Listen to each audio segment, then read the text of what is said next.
नमस्कार, मैं कुमारी श्रेया। शिक्षा की बात हर शनिवार कार्यक्रम के इस नए अंक में आप सभी शिक्षा प्रेमियों का हार्दिक स्वागत है, सादर अभिनंदन है। पिछले अंक की तरह इस अंक में भी आप सभी शिक्षकों के द्वारा पूछे गए सवालों के जवाब के साथ हमारे बीच उपस्थित हैं शिक्षा विभाग के अपर मुख्य सचिव doctor S Siddharth sir. Sir, बहुत बहुत स्वागत है आपका शिक्षा की बात हर शनिवार के इस नए अंक में। सर, आज का जो सबसे पहला सवाल है वो ट्रांसफ़र के संबंध में है। कहते हैं ट्रांसफ़र के संबंध में कुछ अपडेट देना चाहेंगे। देखिए, जैसे कि आपको पहले मैंने पिछली बार भी बताया कि 1,30,000 टीचर्स का ट्रांसफ़र हम लोगों ने जिले सब आवंटन किए गए थे और साथ ही साथ उनका स्कूल आवंटन की प्रक्रिया सभी जिलों में शुरू हो गई है। सभी डीओज़ ने अपना काम शुरू कर दिया है। हम लोग एवरीडे रिव्यू करते हैं और हम लोग उम्मीद करते हैं कि करीब जून 20 तक सभी शिक्षकों के इनबॉक्स में उनके नए स्कूल का आवंटन आ जाएगा और ताकि वे समय पे नए स्कूल में अपना योगदान दे सकें। हम लोगों ने दो चीज़ ज़रूर कहा है। एक तो है कि जैसे ही योगदान वो दूसरे स्कूल में देंगे, जिस भी तिथि को 30 जून से पहले, वह अपने पुराने स्कूल से स्वतः विरमित हो जाएंगे। उनको अलग से विरमिति लेने की ज़रूरत नहीं है। ई शिक्षा को ऑटोमेटिकली उनको विरमित कर देगा। और दूसरा ये था कि हम लोगों ने यह भी सभी को कहा कि आप लोग डीओ के कार्यालय में चक्कर नहीं लगाएं, क्योंकि पूरी गोपनीय और पारदर्शिता से स्कूल का आवंटन किया जा रहा है और आपको वैसे भी पता नहीं चलेगा कि आपका कौन सा जो रिकॉर्ड है और कौन सा पोस्टिंग ऑर्डर है वो आपको वैसे भी पता नहीं चलेगा। इसलिए आप थोड़ा धैर्य रखिए और 20 तारीख को जब अपने इनबॉक्स में देख लीजिएगा और साथ ही साथ नए स्कूल में अपना योगदान दें। तो ये हम लोगों ने ऑलरेडी कहा है। और ट्रांसफ़र पोस्टिंग में ज़्यादा चिंता मत करिए। आप लोग अपना छुट्टी मनाइए, अपने छुट्टी पे जाइए, छुट्टी मनाइए और अपने परिवार के साथ समय बिताइए। सर, अगला जो प्रश्न है वो ये है कि बच्चे छुट्टियों में क्या करेंगे? देखिए, इस बार हम लोगों ने छुट्टियां दी हैं और समय पे छुट्टियां अभी आ गई हैं और अगला सप्ताह से सब लोग छुट्टी पे रहेंगे। बच्चे दो चीज़ें कर सकते हैं, या तो अपने माता पिता के साथ विभिन्न स्थान घूम सकते हैं, और जो गांव में बैठे हैं, जो गांव में ही रह गए, उनके लिए हम लोग समर कैंप चला रहे हैं। और समर कैंप में विशेषकर जो क्लास 5 और क्लास 6 के जो बच्चे हैं उनके लिए समर कैंप है और इसमें मैथमेटिक्स, गणित, टीएलएम जैसी गतिविधियां हम लोग उस गांव में हम लोग कराएंगे। तो जो बच्चे घूमने जा रहे हैं अच्छी तरह घूमें और जो बाकी बच्चे बच गए हैं वे समर कैंप में भाग लें और अपना गणित और टीएलएम के माध्यम से मतलब शिक्षा विद जॉय, मतलब खुशी खुशी अपना कोई ले।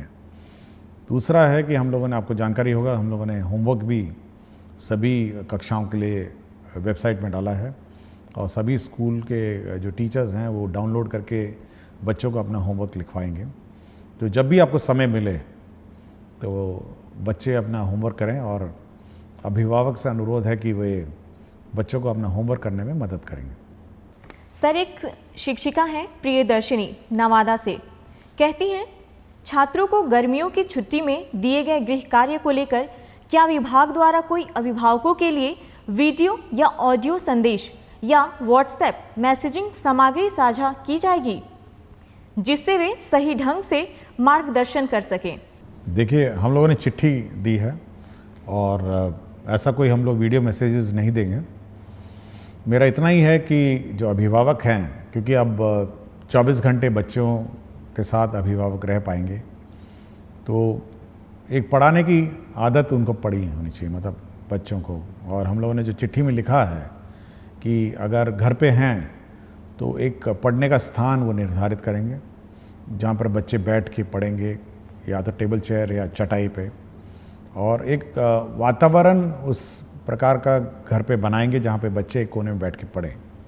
थोड़ा पोस्टर्स लगाएं, गणित के पोस्टर्स लगाएं और चार्ट पेपर लगाएं, ये सब थोड़ा वातावरण बने। तो जो बच्चे घर पे हैं, हम चाहते हैं कि एक पढ़ने की ललक माता पिताओं के साथ बैठ के हो उसकी, और ये लर्निंग प्रोसेस जो है उसको और रुचिकर बनाने की कोशिश करें, ताकि जब वे स्कूल में बाद में आएँ तो एक पढ़ने की ललक उसमें हो और एक पढ़ने की आदत हो, और बच्चे खेलें कूदें। मतलब छुट्टी का समय है, बरसात भी आई गई है, तो बच्चे अपना खुशी मनाएंगे। और जो बच्चे माता पिताओं के साथ घूमने गए हैं तो अपने जहाँ जहाँ स्थल गए हैं वहाँ पे लर्न करेंगे और सीखेंगे। हम लोगों ने होमवर्क भी ऐसी प्रकार दिया है कि जब आप बाहर जाएंगे तो किस प्रकार के गतिविधि और किस प्रकार की चीज़ें ऑब्ज़र्व करेंगे और उसका आप रूपरेखा अपने होमवर्क में लिखेंगे। तो जब लौटेंगे तो आपका होमवर्क टीचर देखेंगे, चेक करेंगे, और आपने क्या आनंद और क्या आपने खेल कूद किया है इसके बारे में पूछेंगे।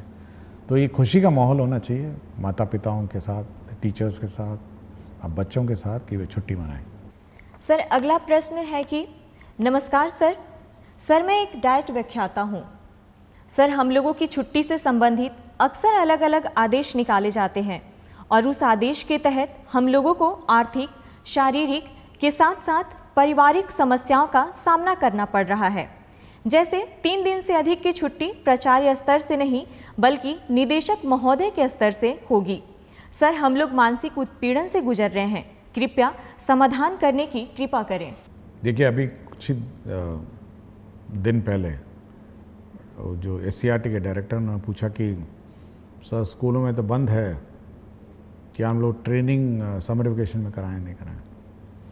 तो मैंने उनसे स्पष्ट कहा कि जब सब स्कूल बंद हैं, सब टीचर्स बाहर हैं, तो आप किस चीज़ का ट्रेनिंग कराएंगे।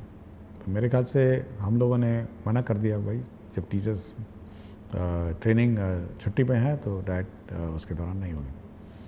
दूसरा है, हम लोग का ये विचार है कि जो छुट्टियां हैं वो सब ऑनलाइन ली जाए और प्रक्रिया भी ऑनलाइन हो।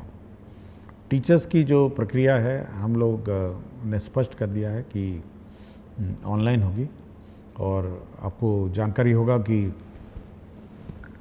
कुछ ही दिन पहले हम लोगों ने ये गाइडलाइन इशू किया है जिसमें स्पष्ट किया है कि किस प्रकार की छुट्टी कौन स्वीकृत करेगा और कितने दिनों में स्वीकृत करेगा। तो छुट्टियां स्वीकृति में स्पष्टता होनी चाहिए, ये हम लोग का मत है। टीचर्स के लिए हम लोगों ने कर दिया है, तो डाइट के लिए भी हम कर देंगे। सर अगला सवाल कुमारी निधि प्राथमिक विद्यालय सुहाग किशनगंज से करती हैं। कहती हैं, एसीएस सर को मेरा प्रणाम। महोदय, मेरे विद्यालय में शून्य निवेश पर एक निपुण बाल मंच कोना बनाया गया है जिसमें बच्चे अपने मन की करते हैं और अपने द्वारा लिखी हुई कविताएं, कहानियां, अपने द्वारा हस्त निर्मित वस्तुएं और जो भी उन्हें मन करता है वह वहां पर बनाकर प्रदर्शित करते हैं। क्या ऐसा निपुण बाल मंच कोना हर विद्यालय के लिए तैयार किया जा सकता है? महोदय, यह बच्चों के लिए काफ़ी रोचक, उत्साहवर्धक और रचनात्मक रहेगा। धन्यवाद। देखिए, मैं इस निपुण बाल मंच को देखना चाहूँगा क्योंकि अब तो छुट्टियाँ हैं, तो जब भी खुलेगी तो मैं ज़रूर इस निपुण बाल मंच को देखना चाहूँगा। और मेरा अपना मानना है कि जो बच्चे अपने स्वतंत्र और स्वच्छ भाव से जब कोई भी चीज़ की रचना करते हैं तो वह उत्कृष्ट होती है, और अपने जो भावनाओं का जो प्रकटीकरण है वो मतलब बिल्कुल स्वतंत्र रूप में जब करते हैं तो बिल्कुल उच्च कोटि का होता है। तो सभी स्कूलों को यह उम्मीद और कोशिश होनी चाहिए कि बच्चों की जो भावनाएं हैं, बच्चों का जो हुनर है, उसको प्रकट करने का मौका देना चाहिए। और मैं ज़रूर इस विद्यालय में इस मंच को देखना चाहूँगा जब भी मुझे समय मिलेगा। सर अगला सवाल, मैं एक भुक्तभोगी डाइट व्याख्याता हूँ।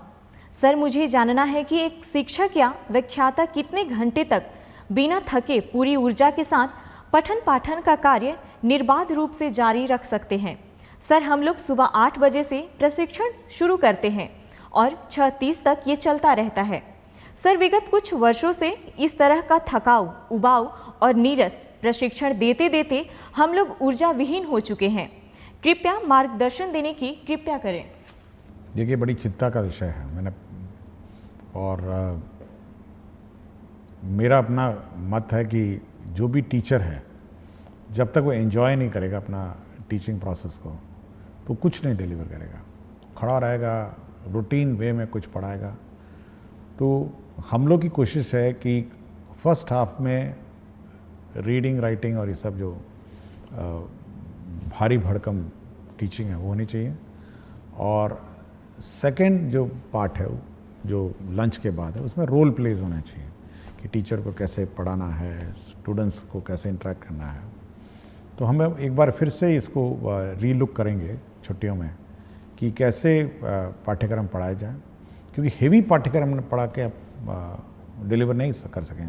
और हम लोग का उद्देश्य जो है बेसिकली डाइट का वो सब्जेक्ट पढ़ाना नहीं है। हम लोग का उद्देश्य ये है कि बच्चे कैसे पढ़ाया जाए, बच्चे अध्ययन कैसे करेंगे, और बच्चों का जो एक्टिविटी है वो कैसे हो, इस पर ज़्यादा ध्यान है। नॉट कि बैठ के फिज़िक्स पढ़ाएं, केमिस्ट्री पढ़ाएं, ये हम लोग का काम नहीं है। इसलिए इसको एक बार डिज़ाइन करेंगे, और जब भी समर वेकेशन के बाद डाइट और एससीईआरटी के कोर्सेज शुरू होंगे तो एक नए लुक में हम लोग इसको लॉन्च करेंगे। सर, एक शिक्षक हैं संजय यादव, उत्क्रमित मध्य विद्यालय कोडरा हाता, हथवा, गोपालगंज से। कहते हैं, महोदय, आपके द्वारा अभिभावक शिक्षक संगोष्ठी के लिए एक कैलेंडर जारी किया गया है। अभी से पूर्व भी संगोष्ठी का आयोजन कई मर्तबा किया जा चुका है, पर संगोष्ठी से संबंधित प्रधानाध्यापक और प्रभारी प्राचार्य के नाम से जो पत्र कल के डेट में आपकी तरफ से निर्गत हुआ है, वह हमें यह सीख देती है कि किसी आयोजन अथवा मौका को अत्यंत महत्वपूर्ण कैसे बनाया जाता है। क्या इस मौके पर हम अपनी कक्षाओं के बच्चों का मासिक मूल्यांकन रिपोर्ट अभिभावकों को बता सकते हैं, ताकि हमारे बच्चे का अपडेट अभिभावकों को मिल सके? देखिए, आज शनिवार है और आज छुट्टी से पहले संगोष्ठी के लिए संबंध में मैंने पत्र लिखा था। इसमें देखिए, ये जो पेरेंट टीचर मीटिंग है ये बहुत महत्वपूर्ण मीटिंग है, और इसमें इसीलिए मैं इसको बहुत महत्वता देता हूँ, और इसीलिए मैं अपने दस्तखत से इसको निर्गत करता हूँ। देखिए, इसमें बच्चों का क्या प्रोग्रेस रहा है यह टीचर को बताना होता है। जो क्लास टीचर होती है उसको बताना होता है कि आपका बच्चा ठीक है, आपका बच्चा पढ़ाई में थोड़ा कमज़ोर है, घर पे पढ़ाइए। उसके प्रोग्रेस के बारे में पेरेंट्स को बिल्कुल स्पष्ट होना चाहिए। मैथ्स का, फिज़िक्स का, रीडिंग है, सब है। तो ये बिल्कुल बहुत ही महत्वपूर्ण है, और अगर यदि बच्चा समय पे स्कूल नहीं आता है तो माता पिताओं को उसको बोलना भी पड़ता है। तो ये एक बहुत ही इम्पॉर्टेंट फोरम है जहाँ पे माता पिता के साथ टीचर इंटरेक्ट करते हैं, बच्चे के शैक्षणिक कार्यों के बारे में चर्चा करते हैं। देखिए, स्कूल में तो टीचर गाइड करते हैं, लेकिन घर पे माता पिता गाइड करते हैं, और एक बहुत महत्वपूर्ण गाइड करने का एक माध्यम है। इसलिए माता पिता को भी पता होना चाहिए कि उनका बच्चा क्या कर रहा है, स्कूल में कैसी पढ़ाई कर रहा है, क्या उसकी रुचि है। तो ये बहुत महत्वपूर्ण कार्य है। और हम लोगों ने आज जो लास्ट पेरेंट टीचर मीटिंग है छुट्टी से पहले, वह इसीलिए किया कि बच्चों को पता होना चाहिए कि स्कूल ने उनको होमवर्क दिया। हो सकता है माता पिता को नहीं पता चले कि आज होमवर्क भी दिया है, या पेरेंट्स को क्या करना है, समर कैंप के बारे में वो जानकारी देंगे, और पेरेंट्स को क्या छुट्टियों में बच्चों के साथ करना है, इसके बारे में गाइड करने के लिए ही आज जो पेरेंट टीचर मीटिंग आयोजन किया जा रहा है। तो वो इसी का महत्वपूर्ण एक अंश है। सर, अगला सवाल रवि शंकर दास, यूएमएस खरुधा प्रखंड, ठाकुरगंज, जिला किशनगंज से करते हैं। आदरणीय एससीएस सर, हमारे विद्यालयों में प्रत्येक शनिवार को जिस प्रकार बैकलेस सैटरडे में विभिन्न प्रकार के एक्टिविटीज को शामिल किया गया है, उसमें योग को भी समाहित करने की कृपा की जाए, जिससे हमारे बच्चों को योग का लाभ प्राप्त हो सके। देखिए, बैकलेस सैटरडे में कुछ तो हम लोग फिक्स्ड आइटम्स हैं, कुछ तो हम लोगों ने ये जारी कर दिया है, और आप वेबसाइट में नया बैकलेस सैटरडे के गाइडलाइंस देख सकेंगे। इसके अलावा स्कूल पर ये हम लोगों ने छूट दी है कि योग करें या जो भी सिखाना चाहे, क्योंकि अगर हम लोग कंपलसरी कर देंगे, यह संभावना है कि वहाँ लोकल टीचर नहीं मिलेंगे। तो यह स्कूल पे छोड़ दिया गया है कि इसके अतिरिक्त जो करना चाहें और जो एक्टिविटी करना चाहें तो वो कर सकते हैं। और योग बहुत अच्छी बात है, और बहुत सारे स्कूल कराते भी हैं।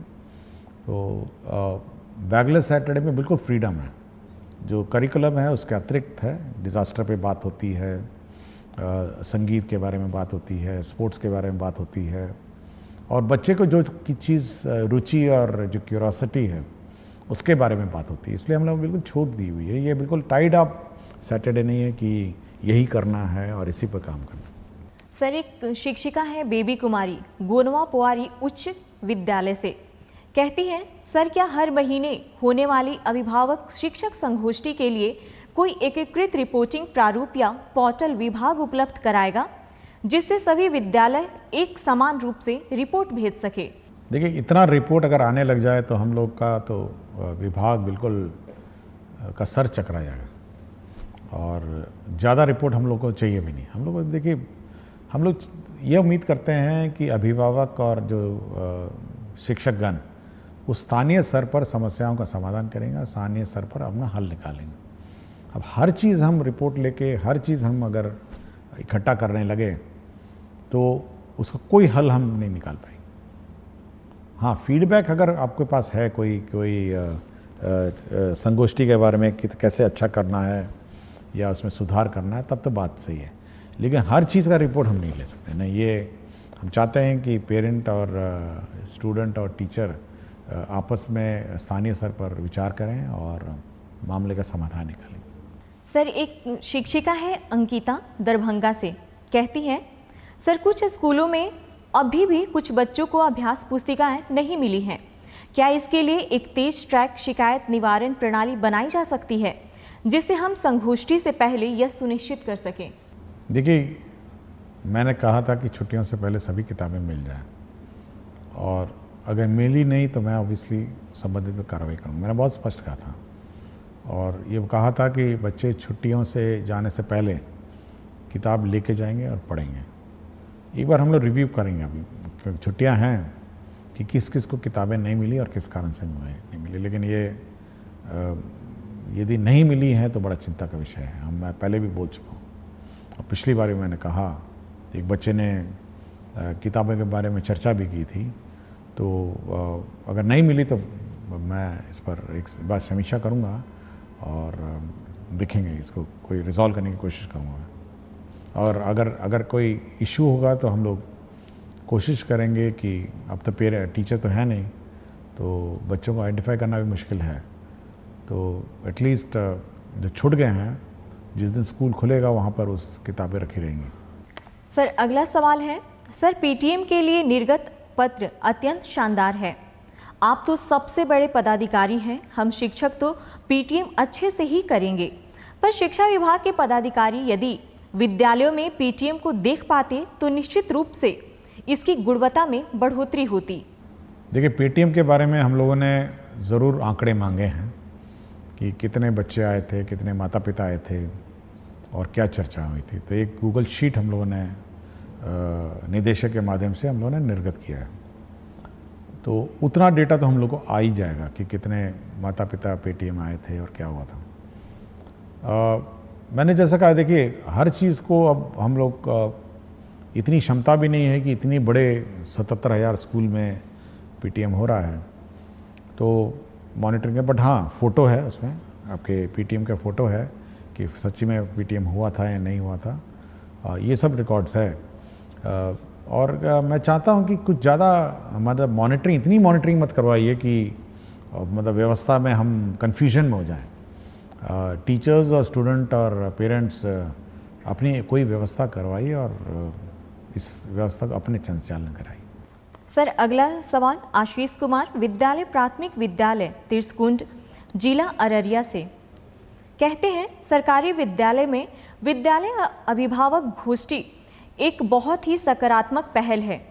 जिस प्रकार टीचर ऑफ द मंथ का पुरस्कार विभाग द्वारा दिया जाता है, विद्यालय भी हर गोष्ठी में एक बेस्ट परफॉर्मेंस देने वाले बच्चों के अभिभावक को सम्मानित करे और वर्ष के अंत में सभी गोष्ठी में सबसे अधिक सक्रिय अभिभावक को सम्मानित करे तो इस कार्यक्रम में और अधिक सक्रियता बढ़ सकती है। देखिए, हर स्कूल का अपना विद्यालय संचालन समिति है और हम चाहेंगे कि उस विद्यालय संचालन जो समिति है, जो कमेटी है, उसमें जो अभिभावक हैं वही सदस्य रहते हैं और थोड़ा बढ़ चढ़ कर अपना योगदान देंगे। हम लोगों ने टीचर्स ऑफ द मंथ का कॉन्सेप्ट लाए थे कि हर टीचर को हम लोग पुरस्कृत मेरे दस्तखत से जाता है। स्टूडेंट को भी हम लोग अवार्ड करते हैं कि स्टूडेंट ऑफ द वीक के। ये होना चाहिए कि जब भी अब पेटीएम होता है वहाँ पर उस पेरेंट्स के सामने इस बच्चे को पुरस्कृत करिए कि ये one of the best student है। इससे दो कारण हो सकते हैं। एक तो जो अभिभावक हैं वो प्राउड फील करेंगे, देखिए मेरे बेटे को स्टूडेंट ऑफ द वीक या 15 दिन में जो भी है अपना फोर्टनाइट है, इसको पुरस्कार मिला। और दूसरे जो अभिभावक हैं उनको ये प्रेरणा होगी कि भाई मेरा बच्चा भी अच्छा परफॉर्म करेगा। तो ये बहुत ही इम्पोर्टेंट फोरम है कि उस फोरम पर के सामने आप ये पुरस्कार देंगे, तो ये एक अच्छी बात होगी। मतलब ये कि उस पेरेंट्स के सामने सभी पेरेंट बैठे हुए हैं तो बच्चों को पुरस्कृत की जाए। सर, आज का आखिरी सवाल। सुहानी कुमारी वर्ग 7वीं कन्या मध्य विद्यालय अमला की छात्र हैं। कहती हैं, सर मुझे सारी किताबें मिल गई है, उसके लिए सर का धन्यवाद। पर मेरे मन में एक प्रश्न है कि आपके बहुत सारे फोटो हम देखे हैं और सभी में आप वाइट शर्ट पहनते हैं, तो क्या इसके पीछे कोई राज है? सर, हम बच्चे जानना चाहते हैं। देखिए, पिछली बार आपने प्रश्न उठाया था आपकी किताबों के बारे में, तो अच्छी बात है किताबें मिल गई हैं। और एक और प्रश्न भी था कि सुपौल में एक स्कूल था जो नया बना हुआ था और उसका संचालन नहीं हो रहा था, वो भी शुरू हो गया था, मंडे को वो भी शुरू हो गया। तो जो भी प्रश्न पिछले बार इश्यूज़ उठे थे उनका समाधान हो गया है। जहाँ तक वाइट शर्ट की बात है, देखिए इसकी दो कारण हैं। देखिए, हर स्कूल का अपना यूनिफॉर्म होता है। उसका ये कारण होता है कि सभी बच्चे मतलब एक तरह दिखते हैं, मतलब नीले कमीज़ों में दिखते हैं। और दूसरा, उनको उस कमीज़ पे ज़्यादा ध्यान नहीं देना है। मतलब जब स्कूल के लिए तैयार होकर आते हैं तो एक ही कमीज़ है, मतलब नीली कमीज़ पहननी है, नीली पैंट पहननी है या निकर पहनना है। और उसी प्रकार मेरा भी जो कबर्ड है उसमें ऑफिस के लिए जब तैयार होता हूँ तो केवल 2 ही प्रकार के कपड़े हैं, वाइट कमीज़ें हैं और ब्लैक पैंट है। तो मुझे ध्यान और मुझे दिमाग नहीं लगाना पड़ता है कि आज सुबह ऑफिस में क्या पहन के जाऊंगा। उसी वाइट में से एक शर्ट उठाता हूँ, उसी ब्लैक पैंट में पैंट पहनता हूँ और मुझे अपने मन और मस्तिष्क में तनाव नहीं रहता है। एक तो फॉर्मल है, मैं तो कोई रंगीन नहीं पहन सकता हूँ और मतलब जीन्स और टी-शर्ट पहन के तो ऑफिस नहीं जा सकता। एक बहुत ही सभ्य और फॉर्मल लोकेशन है। और दूसरा ये है कि ज़्यादा दिमाग लगाने की आवश्यकता नहीं मुझे। ज़्यादा दिमाग अपने काम पे लगाइए, ज़्यादा दिमाग अपने मतलब जो आज दिन भर करना है उसके बारे में सोचिए कि आज दिन भर क्या करना है। तो ज़्यादा दिमाग मेरा उसी में लगता है।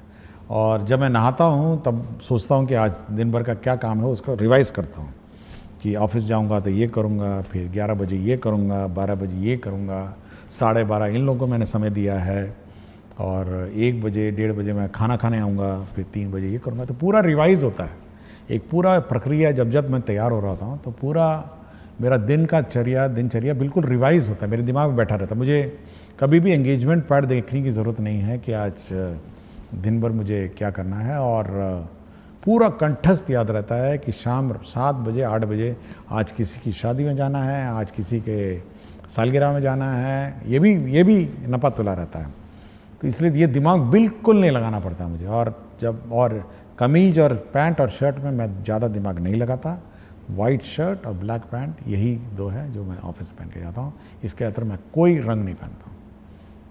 इसलिए मैं बच्चों को भी कहता हूँ अपना यूनिफॉर्म पहनिए, सभी लोग यूनिफॉर्म पहनिए, सभी जैसे दिखेंगे। और ज़्यादा माथापच्ची नहीं है। कभी कभी मैं देखता हूँ बच्चे यूनिफॉर्म नहीं पहनते, कोई रेड टी-शर्ट पहना हुआ है, कोई वाइट टी-शर्ट पहना हुआ है, तो एक तो भिन्नता हो जाती है ना स्कूल में, एक जैसे दिखते नहीं हैं, समानता नहीं है स्कूल में।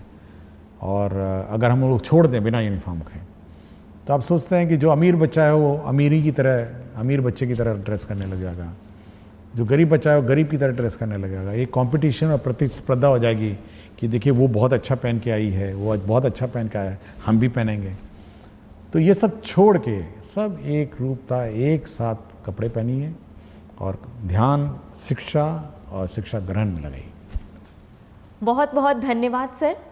शिक्षा की बात हर शनिवार कार्यक्रम के अगले सप्ताह में आप सभी शिक्षकों और बच्चों के प्रश्नों के साथ फिर से मिलेंगे। धन्यवाद।